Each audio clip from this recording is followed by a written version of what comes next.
Malgré l'émergence d'une classe moyenne féminine en Afrique, les femmes continuent à être désavantagées face aux opportunités d'emploi comparativement aux hommes. L'absence de services de garde d'enfants apparaît comme étant l'une des contraintes majeures auxquelles se heurtent les femmes sur le marché du travail. Les difficultés d'accès à des services de garde d'enfants adaptés, la difficulté d'accès à des services de garde adaptés est ainsi au cœur de la problématique du temps que les femmes consacrent aux travaux domestiques, y compris quand elles sont sur leur lieu de travail.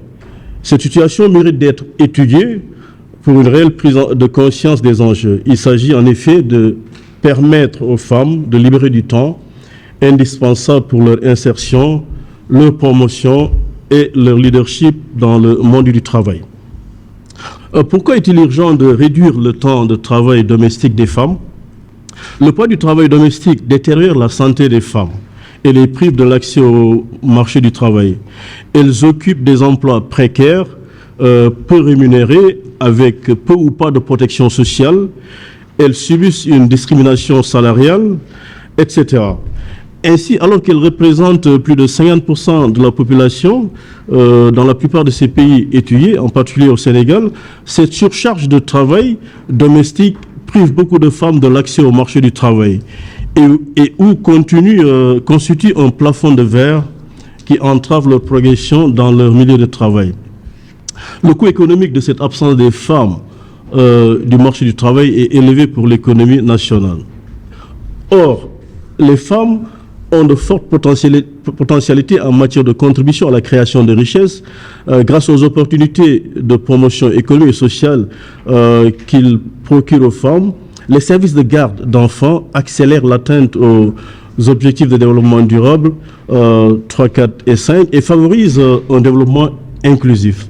Comme la question fondamentale concernait les services de garde, nous avons eu à travers les bases de données, nous avons eu à enquêter 2000 services de garde dans les capitales régionales de chaque pays, particulièrement Dakar, Ouaga, Abidjan et Cotonou.